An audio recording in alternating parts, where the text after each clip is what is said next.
Okay, what I wanted to show was for anybody who may be using a JL Audio TwK 88 or TwK D8 DSP, and you're attempting to generate filters using like REW or something like that, where you measure a response and then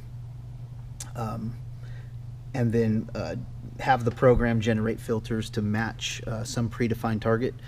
I personally don't really have much experience with that type of thing, but I do know that the JL Audio DSP has a different uses a different type of filter for their EQs than any other car audio DSP that I've ever personally measured. It doesn't mean that there aren't others like this, but of all the ones that I've ever measured, it is different, and I'll show you in which way it's different. So and I personally like it. I like the way that JL did this DSP.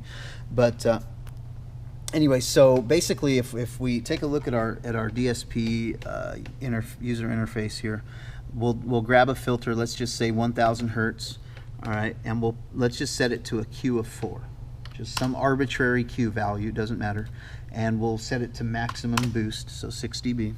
Okay, so here we go. We have a Q of 4, 6 dB. Okay, so now let's take a look at exactly what type of filter is this. Like, and I'll show you what I mean. So let's capture that measurement. And now we're going to come in here. Whoops, we'll come in here to virtual EQ. Okay, and hopefully I get all this. Add filter. 1,000 hertz. Let's do a Q of 4 and a gain of 6 dB. Let me bypass that, lock that, unbypass. Okay. Let me turn that off. Okay. So as you can see here, and I'm going to just bypass our virtual EQ. So as you can see, our virtual EQ matches up to the JL exactly, right? So this is a peak sim, or peaking symmetrical, I believe is what that means, filter type. Now, in most DSPs, let's go back to the JL now. In most DSPs, if I come over here and I leave this Q alone, right, 1,000 hertz, Q of 4, but instead of positive 6, I go negative 6. It's a direct inverse of the positive 6 shape. So it's a bell curve that's the exact inverse, right? But in the JL, that's not the case. So watch what happens now. Let's do our virtual EQ. We'll capture this and we'll come back over here. And let's do, we gotta lock that. Let's do negative 6. Okay. So the red line represents the symmetrical peaking filter, which I think is what that's called.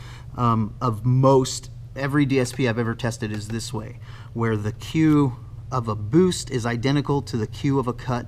It's the same exact bell curve, it's just one's inverted from the other. Boost or cut, you know, invert, not invert. Same, like they're identical otherwise. The JL is not that way. The JL has a sharper Q on a cut value than it does on a boost, right? Even though you didn't change the value for your Q, even though it was a 4 on the boost and on the cut, it looks like it's higher than a 4 on a cut, right? So when I first came across this, I was intrigued. I was like, what in the world? So then I just came down here and I thought, okay, well, maybe it's a different type of filter that I'm not yet familiar with. So I chose peak instead of peak sim, and sure enough, now it's a dead match. Here, I'll show you again. So here's peak sim, and here's peak. Okay. Now watch what happens when we go to a gain of positive 6. I'll put it here so you can see it in real time. There you go. See? So negative, positive. So with a peaking filter, I think that's what they're called, you've got a sharper Q on a cut than you do on a boost. See? I'm just scooting this up and down like that. See, but if we come over here and choose the symmetrical version of that, now it's just as the name implies, it's symmetrical. A boost and a cut are the same thing.